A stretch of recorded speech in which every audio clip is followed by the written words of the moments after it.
রাষ্ট্রের প্রধানের পদটি যিনি দখল করেছেন, রাতভর যমুনায় তিনি নাক ডেকে হয়তো ঘুমিয়েছেন। ওদিকে ক্যান্টনমেন্টে আরেক সশস্ত্র নাগরিকও হয়তো শান্তির ঘুম ঘুমিয়েছেন। কেবল অশান্তি, নিরাপত্তাহীনতা, মৃত্যু ভয় আর দেশের ভেতর ঘটা সহিংসতা কখন নিজের বাড়িতে এসে পড়ে সে চিন্তা নিয়ে নাগরিক সকল কাটিয়েছেন বিনিদ্র রাত। একটা স্বাধীন সার্বভৌম রাষ্ট্রে একটা সরকার আছে, সেটা হোক বৈধ হোক অবৈধ, সেই সরকার কোনো ভ্রুক্ষেপ নাই, যার যেটা খুশি যার যেটা ইচ্ছা সে সেটাই করতেছে। এই যে শেখ হাসিনা সরকারকে উৎখাত করলেন, দ্বিতীয় স্বাধীনতা আপনারা উদযাপন করছেন, এই দ্বিতীয় স্বাধীনতা একটা সময় আপনাদের গলায় কাটা হয়ে বিঁধবে। আপনারা পরতে পরতে অনুভব করবেন বাংলাদেশের জন্য শেখ হাসিনা কি জিনিস ছিলেন। বাংলাদেশ দীর্ঘস্থায়ী যুদ্ধের মুখোমুখি, এ ব্যাপারে কোনো সন্দেহ নাই। এই যুদ্ধ থামাতে হলে সেনাবাহিনী যে মুখে মুখে দেশপ্রেমিক, এই মুখে মুখে না, কাজে বাস্তবে দেখাতে হবে। সেনাপ্রধান জেনারেল ওয়াকারুজ্জামান 5 অগাস্ট যেভাবে বলেছিলেন যে আমি দায়িত্ব নিচ্ছি, আপনি দায়িত্ব নিন। আপনি সেই সময় দায়িত্ব নিয়েছিলেন, কিন্তু দায়িত্ব নিয়ে কাকে দিয়েছেন? ডক্টর ইউনূস তো সেই দায়িত্ব পালন করতে পারছেন না। আপনাদের দেশ, আপনারা কি করবেন আপনারা বুঝে নিন। তবে গৃহযুদ্ধের দিকে একটা বাংলাদেশ যাচ্ছে। যদি বাংলাদেশকে রক্ষা করতে হয়, বিএনপির উচিত আওয়ামী লীগকে বাংলাদেশের রাজনীতিতে আবার ফিরে আসার জন্য স্পেস দেওয়া। আওয়ামী লীগ বাংলাদেশের রাজনীতিতে ফিরে আসা মানে এই জঙ্গিদের পতন হয়ে যায়, বাংলাদেশ আবার গণতান্ত্রিক প্রক্রিয়া ফিরে আসা, সুন্দর একটি নির্বাচন হওয়া। তখন বিএনপি ক্ষমতায় আসলে আরামসে 5 বছর দেশ শাসন করতে পারবে এবং বাংলাদেশের মধ্যে এরকম জঙ্গিপনা আর দেখাতে পারবে না এই জঙ্গিরা। আসসালামু আলাইকুম দর্শক, সিগন্যাল বিডি চ্যানেলের নতুন একটি গুরুত্বপূর্ণ নিউজ ভিডিও নিয়ে আপনাদের মাঝে হাজির হলাম। প্রিয় দর্শক, বাংলাদেশের বর্তমান রাজনৈতিক প্রেক্ষাপট নিয়ে ইতিমধ্যে অনেকগুলো ভিডিওর অংশবিশেষ আপনারা দেখেছেন এবং আশা করি বুঝতে পেরেছেন আজকের ভিডিওটি কতটি গুরুত্বপূর্ণ এবং আকর্ষণীয় হতে চলেছে। তাই সবাইকে বলছি, প্রিয় দর্শক, সবাই ধৈর্য সহকারে পুরো ভিডিওটি দেখবেন। এখনো যারা আমাদের চ্যানেলটি সাবস্ক্রাইব করেননি তারা অবশ্যই আমাদের চ্যানেলটি সাবস্ক্রাইব করে পাশে থাকা বেল আইকনটি অন করে দিবেন। আর যারা ইতিমধ্যে সাবস্ক্রাইব করেছেন তাদেরকে অসংখ্য ধন্যবাদ। তো প্রিয় দর্শক, চলুন আর কথা বাড়াবো না, একটি লাইক দিয়ে মূল ভিডিওতে যাওয়া যাক। হাদির মৃত্যুর আড়ালে অনেকগুলো পুরনো হিসেব, গোপন পরিকল্পনা আর রাষ্ট্র, মব, গোয়েন্দা ইত্যাদি জোটের গভীর দ্বন্দ্ব একত্রিত হয়ে গোটা দেশকে আগুন ধরিয়ে দিয়েছে। 18 ডিসেম্বর সন্ধ্যায় তার মৃত্যু সংবাদ ছড়িয়ে পড়ার পর যা ঘটেছে, বাংলাদেশে এমন ভয়াবহ সমন্বিত হামলা জুলাই সন্ত্রাসের পরে ঘটেনি।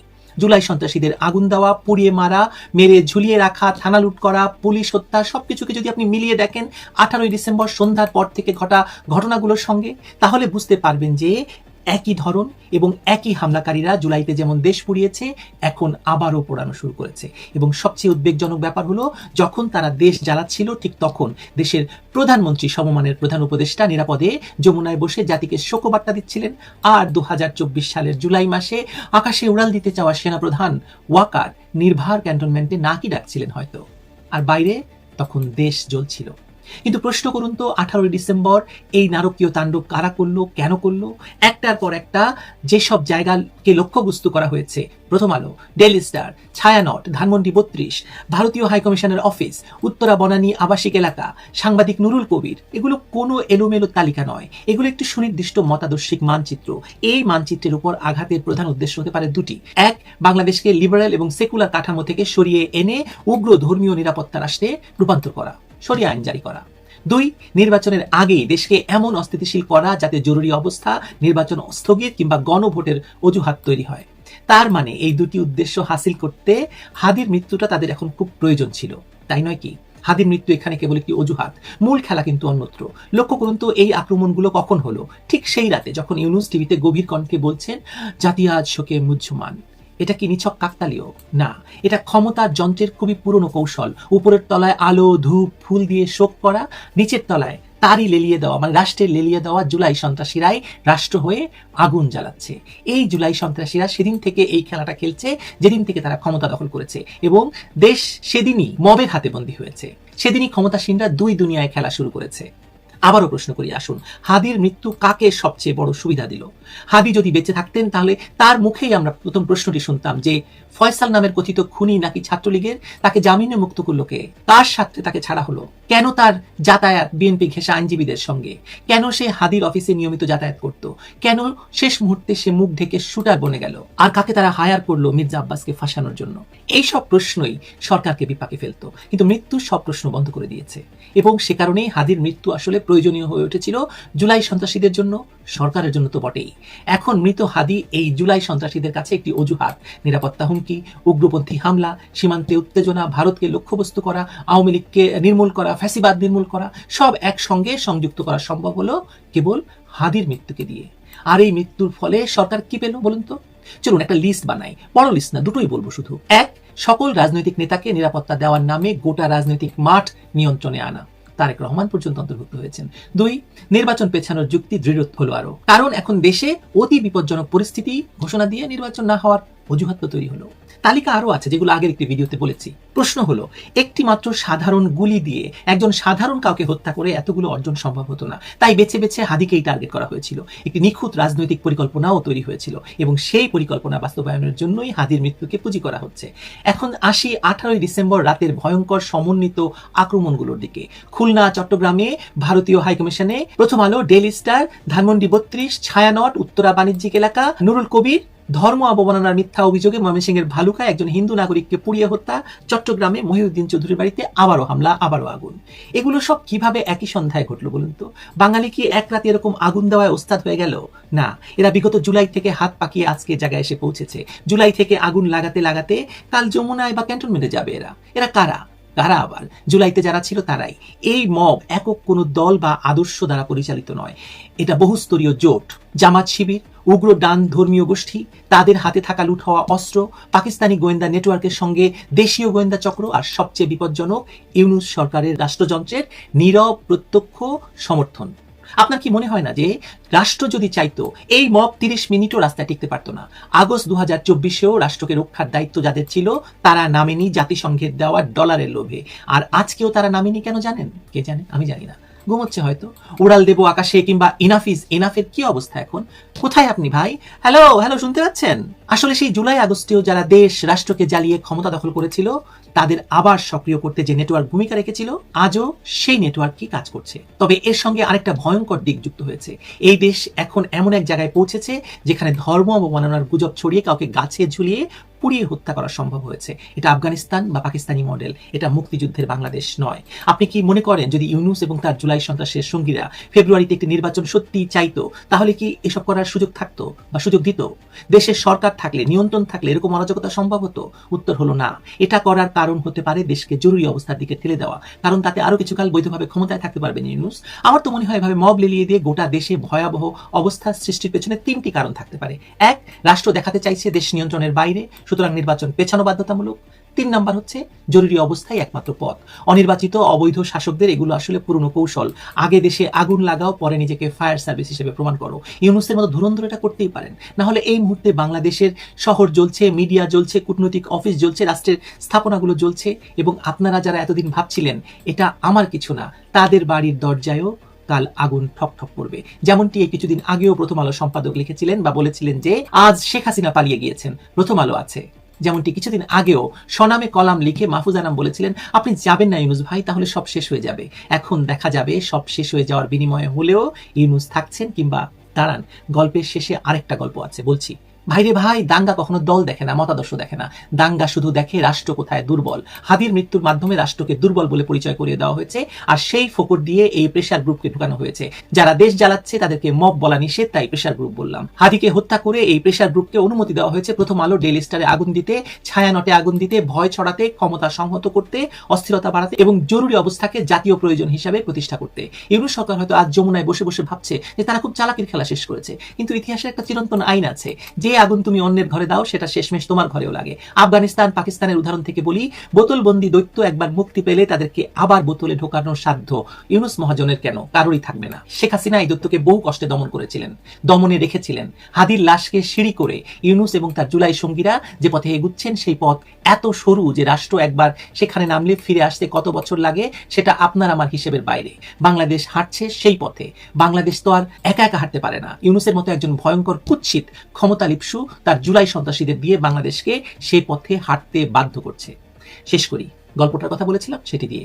আরেকটি 5 আগস্টের মতো আরেকটা দৃশ্য সাজাতে ইউনূস কিংবা তাকে যারা ক্ষমতায় বসিয়েছে তাদেরকে হাদি কার্ডটি খেলতেই হয়েছে। রাজনৈতিক বিশেষজ্ঞ না হয়েও আপনিও সেটা বুঝতে পারছেন হয়তো। পারার কথা, দেশি বিদেশি বিভিন্ন উৎস থেকে অঢেল অর্থ আসছে, সেটা দিয়ে যখন তখন লালু ভুলু কালুদের রাস্তায় নামানো হচ্ছে। চুপ চুপ চুপ, সকল পক্ষ চুপ। ওয়াকার চুপ, আমেরিকান দূতাবাস চুপ, ব্রিটিশরা চুপ, ইউরোপিয়ান ইউনিয়ন নীরব, সবখানে কবরের নিস্তব্ধতা। ইউনূসকে মাথায় রেখে এখন পুরো শরীরের কেউ হাত, কেউ পা, কেউ পশ্চাৎ দেশ সেজে দেশটাকে লুটছে জামায়াত, বিএনপি, এনসিপি সহ জঙ্গিরা। নির্বাচন হলেই ক্ষমতায় যাবে শুধু বিএনপি, বাকিরা কি আঙুল চষবে তখন? তাই একজন হাদিকে প্রয়োজন হলো এই জুলাই সন্ত্রাসীদের। ইনকিলাব মঞ্চ বানিয়ে বরিশাল থেকে হাদিকে আনা, তাকে দিয়ে এমন সব কথা বলানো যা ভদ্র সমাজে মুখে আনা যায় না, তাকে সামনে ঠেলে দেওয়া, রাতারাতি তাকে আওয়ামী লীগ আর ভারত বিদ্বেষী আইকন বানিয়ে তারপর ঠুস করে দেওয়া। আর তারপর দোষ চাপানোর জন্য আছেন মির্জা আব্বাস, ভারত এবং আওয়ামী লীগ। ব্যাস, আরেকটা 5 আগস্টের প্লট তৈরি হয়ে গেল। এখন হবে নতুন গল্প, তাতে থাকবে বিপ্লবী সরকার, নতুন সংবিধান, এসব গপ্প আর গপ্প। দেশ পূর্বে ছাড়খাড় হবে, মানুষ মরবে, ইউনূস হয় থাকবে, না হয় ক্ষমতার পুরোটা ছেড়ে দিয়ে যেতে হবে তাকে। যারা তাকে ক্ষমতায় বসিয়েছিল সেই লালু, ভুলু, কালুদের হাতে। সরি, ভুলু আর কালুদের হাতে। লালু আপাতত বাদ পড়ছে বলে মনে হয়। লালুকে আপনারা জানেন। ডিপ স্টেট যে কাজে ইউনূসকে লাগিয়েছিল, ডিপ স্টেট 100% সফল, এবং ইউনূস তার কাজ করে দেখিয়ে দিয়েছে। দেশটাকে মোটামুটি সিরিয়া বানিয়ে ইউনূস আরো গভীর অন্ধকারে দেশটাকে ঠেলে দিচ্ছে। এখনো কিছু হয়নি, আরো হওয়ার বাকি আছে। গতকাল সারা রাত আমি লাইভ টিভি দেখেছি, বিভিন্ন চ্যানেল আমি ঘুরিয়ে ঘুরিয়ে, সেখানে দেখে আর সকালবেলা যা খবর আমি পেলাম তাতে থেকে আমার এই উপলব্ধি। এখন কালকে সারা রাত্রিবেলা সারাদিন কি হলো, হাদির মৃত্যুর ঘটনার শোনার পর কালকে আমি একটা খবর করেছিলাম, সেখানে বলেছিলাম 98% ডেথ ঘোষণা করে দিয়েছে। তো যাই হোক, 152টা স্থাপনায় আগুন লাগানো হয়েছে, 152টা স্থাপনায়। ঢাকা সহ 10টি জায়গায় 10 জন মারা গেছেন, নিখোঁজ অন্তত 7। এর মধ্যে ঢাকায় 3 জন, সাতক্ষীরায় 5 জন, চিটাগাঁওয়ে 1 জন, খুলনায় 1 জন, ময়মনসিংহে 1 জন। এই যে সাতক্ষীরাতে, এই চিটাগাঁওতে, সাতক্ষীরাতে এখানে একজন হিন্দু আছেন সংখ্যালঘু, খুলনায় 1 জন সংখ্যালঘু এবং ময়মনসিংহে 1 জন সংখ্যালঘু। তার মানে 10 জন যে মারা গিয়েছেন হামলায়, এই 10 জনের মধ্যে 3 জন হচ্ছে সংখ্যালঘু সম্প্রদায়ের মধ্যে। এটা হচ্ছে পুরো রাষ্ট্রীয় পৃষ্ঠপোষকতায়। এখানে পুলিশ এবং সেনাবাহিনী সম্পূর্ণ নিষ্ক্রিয়। আমি দেখলাম পুলিশ চুপচাপ দাঁড়িয়ে আছে, সেনাবাহিনী আদর আপ্যায়ন করে বুকে জড়িয়ে ধরে তাদেরকে সমঝে জামঝে তাদেরকে পাঠানোর চেষ্টা করা হচ্ছে, যখন প্রথম আলো এবং ডেইলি স্টার যখন জ্বালানো হচ্ছে সেই সময়তে। ওই যে হাজার হাজার জনতা দেখছেন না, তার মধ্যে হয়তো 200-300 হয়তো এই ছাত্র জনতার নামে এই উচ্ছৃঙ্খল বাহিনী রয়েছে, আর বাকিটা হচ্ছে উৎসুক মানুষ এবং কিছু ইউটিউবের লোক যারা ওই ছবিগুলো তুলছেন। তাই রাষ্ট্রীয় সেনাবাহিনী, রাষ্ট্রীয় পৃষ্ঠপোষকতা এই কারণেই আমি বলছি যে এই সেনাবাহিনী এবং পুলিশ, যাদের জাতিকে রক্ষা করা, দেশকে রক্ষা করা যাদের দায়িত্ব, তারা সেই দায়িত্বে সম্পূর্ণ ব্যর্থ হয়েছেন। চিটাগাঁওয়ে ভারতীয় ডেপুটি হাই কমিশনের অফিস ভাঙচুর হয়েছে, খুব ভালো করেছেন এটা। খুলনায় ভারতীয় ভিসা অফিস ভাঙচুর। ঢাকার ইন্দিরা গান্ধী কালচারাল সেন্টার যেটুকু ছিল ওটুকু, বাকিটুকুও লুটপাট করে নিয়ে গেছে। এদের বক্তব্য হচ্ছে ওই 5 উপদেষ্টার পদত্যাগ চাই, যে 5 উপদেষ্টার কথা গতকালকে আমি আপনাদেরকে বলেছিলাম। স্বরাষ্ট্র, পররাষ্ট্র, গৃহায়ন এবং গণপূর্ত দপ্তর, পরিবেশ এবং আইনমন্ত্রী। উল্টো দিকে পদত্যাগ তো দূরের কথা, আমাদের যিনি স্বরাষ্ট্র উপদেষ্টা তিনি বলেছেন আওয়ামী লীগ ধরো আর জেলে পড়ো। একদিকে কথা উঠছে এইটা করেছে ভারতবর্ষ, ভারতবর্ষ কি করেছে না করেছে সেটা আমি সন্ধ্যের ভিডিওতে বলবো। ভারতবর্ষ এর সঙ্গে কতটা জড়িত বা আদৌ জড়িত কিনা, জড়িত হলে কিভাবে জড়িত আর কিভাবে তারা পালিয়ে এলো, আমি বিকেলবেলা বলবো, এই সন্ধ্যাবেলা বলবো এটা। তো এখন এই খবরটা আমি ফিরি। সাতক্ষীরার জেল ভাঙার চেষ্টা, গুলিতে আহত 2, মানে জেলবন্দি 2 তারা আহত হয়েছে ওই জেলের পুলিশের গুলিতে। আচ্ছা, আজকে নামাজের পর, আজকে শুক্রবার, আজকে নামাজের পর ঢাকা হাই কমিশনার অফিস অভিযান হবে। আজকে হয়তো ঢাকা হাই কমিশন হয়তো ভেঙে গুড়িয়ে দেওয়া হবে, তো সেটা আশঙ্কা করা হচ্ছে। মানে ভালো, আপনারা যেটা করছেন সেটা ভালো। এইটা করণীয় কি, এই যে অবস্থা চলছে এটা মানে কিভাবে মোকাবিলা করা যায়, কাদেরকে নিয়ে বসা হচ্ছে? যে 5 জন উপদেষ্টার এরা পদত্যাগ চাইছে, এরা বলছে এরা বেঈমান, এরা আমাদের ধোঁকা দিয়েছে, এরা দেশকে লুট করতে এসছে। কালকে ক্যামেরায় বলছে এরা দেশকে লুট করতে এসছে, এরা আমাদের রক্ত চুষছে, তাই এদের পদত্যাগ আমরা চাইছি এবং এদের বিচার চাইছি। তা সেই উপদেষ্টাদের দিয়ে ইউনূস সাহেব তিনি আবার একটা বৈঠকে বসছেন। ভালো। তারপর সন্ধ্যের সময় আবার তিনি সেনা প্রধানকে ডাকা হয়েছে, সেখানে আবার একটা বৈঠক। আর বৈঠক করে কি হবে? দেশের তো সম্পত্তি রক্ষা করতে পারছেন না, মানুষের জানমালের রক্ষা করতে পারছেন না, আপনি উপদেষ্টা হয়ে আপনি ওখানে শুধু মিটিং করে যাচ্ছেন। যখন আপনার যমুনা আক্রমণ হবে তখন আপনি বুঝতে পারবেন যে সাধারণ মানুষের উপর কি অত্যাচার হয়েছিল এবং সেটা ভুক্তভোগী হলে কেমন হয়। সেই দিন আসছে, আপনি ওয়েট করুন, সেদিন আসছে। আচ্ছা, এর মধ্যে সব থেকে ইন্টারেস্টিং পয়েন্ট হলো পাকিস্তানের যে দূতাবাস ছিল সেই দূতাবাসের 9 কর্মী ঝাঁপ বন্ধ করে দিয়ে পালিয়ে গেছে এখান থেকে, পাকিস্তান পালিয়ে গেছে। এছাড়া আপনারা দেশ ছাড়ছে ধীরে ধীরে ইউনাইটেড স্টেটস, মানে মার্কিন যুক্তরাষ্ট্র, যুক্তরাজ্য, কানাডা, ইউরোপিয়ান ইউনিয়নের ব্যবসায়ী এবং যারা সরকারি কর্মী আছে তারা। ওদিকে তারেক রহমান আর এর সঙ্গে তো মিটিং চলছে, এখন মিটিংয়ে কি হয় সেটা তো পরে বোঝা যাবে। তবে সব থেকে মজার কথা হলো যে অ্যামনেস্টি ইন্টারন্যাশনাল যে যারা ইউনূসের পক্ষে একদিন রায় দিত, ইউনূসের পক্ষে লেখালেখি করতো, সেই অ্যামনেস্টি ইন্টারন্যাশনাল বিবৃতি দিয়েছে ইউনূসের আমলে কেউ নিরাপদ নয়। সব কিন্তু আস্তে আস্তে ইউনূসের বিপক্ষে চলে যাচ্ছে। আরো মজার ঘটনা আছে, সেটা হচ্ছে এই যে নিউ এজের সম্পাদক নুরুল কবির, তিনি মার খেয়েছেন, বেধড়ক পেটানি হয়েছে তাকে। ডেইলি স্টার এবং প্রথম আলো তো পুড়িয়ে দিয়েছে, সেটা আমি আগেই বললাম, আপনারা সবাই জানেন। তাদের ডেইলি স্টারের যে সম্পাদক তিনি হচ্ছেন মাহফুজ আলম, তিনি অজ্ঞাত স্থানে চলে গেছেন। প্রথম আলোর মতিউর রহমান, তিনিও অজ্ঞাত স্থানে চলে গেছেন। মানে এনারা দুজন এখন অজ্ঞাত স্থান থেকে দেখভাল করছেন এবং পরিচালনা করছেন। এই হচ্ছে সামগ্রিক পরিস্থিতি বাংলাদেশের। আমার মনে হয় যে খুব শিগগির হয়তো বাংলাদেশ একটা রক্তক্ষয়ী সংগ্রামের মধ্যে দিয়ে যাবে। তার কারণ হচ্ছে এই যে আওয়ামী লীগ ধরো আর জেলে পড়ো, এই কথাটি এই যে স্বরাষ্ট্র উপদেষ্টা যেটা বলেছেন, তাতে কি হবে? আওয়ামী লীগের কর্মীরা ম্যাক্সিমাম কজন পালিয়েছে? যদি 5 কোটি লোক ধরি আওয়ামী লীগে, তার মধ্যে হয়তো 50,000 হয়তো পালিয়েছে, বাকি তো 4.5 কোটি দেশে রয়েছে। তারা যখন দেখবে আমরা তো এমনিতেই মরবো, অমনিতেই মরবো, এরা যখন ফাইট ব্যাক শুরু করবে, তখন আর একটা সিরিয়া বাংলাদেশের বুকে তৈরি হবে। আর হাই কমিশনের গায়ে হাত দেওয়া মানে বাংলাদেশের কপালে দুঃখ আছে, কূটনৈতিক সমস্ত সম্পর্ক ছিন্ন করে দেবে। ভারত হয়তো আর কোনো অ্যাকশনই নেবে না যে তোরা মারপিট করে মর, আমি আমার সীমান্ত রক্ষা করছি। তোরা খাবার পাবি না, তোরা বিদ্যুৎ পাবি না, তোরা জল পাবি না, সব বন্ধ করে দেওয়া হবে। এবার দেখি কতদিন তোরা এই লড়াই করতে পারিস। ভারতবর্ষ আমার মনে হয় সেই দিকেই যাবে। এবার কোনো রকম লড়াই ফড়াইতে ভারতবর্ষ আর যাবে না। তোরা যখন নিজেরাই মারপিট করে মরছিস, তখন নিজেরাই মারপিট করে মর। আচ্ছা, ধরুন তর্কের খাতিরে আমি ধরে নিচ্ছি ভারতবর্ষ থেকে এখান থেকে ঢুকে গিয়ে এখানে মেরে দিয়ে আবার এখানে ফিরে চলে এলো, খুব ভালো কথা, ঠিক আছে। র যে একেবারে করে না আমি সে কথা বলবো না, র এরকম টার্গেট কিলিং করে, কিরকম ভাবে করে না করে আমি সন্ধ্যেবেলায় করবো। কোভার্ট অপারেশন কিভাবে হয়, কাদের কিভাবে কি করেছে না করেছে আমি সন্ধ্যেবেলা বলবো। কিন্তু আমার বক্তব্য হলো এই কি যাদেরকে মারা হলো, যে কাগজগুলো পোড়ানো হলো, যে কাগজের অফিস পোড়ানো হলো, সেখানে কতজন আহত বা নিহত হয়েছে তার সংখ্যা এখনো জানা যায়নি। ভেতরে আটকে ছিলেন অনেকে, সেই সংখ্যা এখনো জানা যায়নি। তো তারা কি ভারতীয় ছিলেন? ওই কোম্পানিটা কি ভারতীয় কোম্পানি ছিল?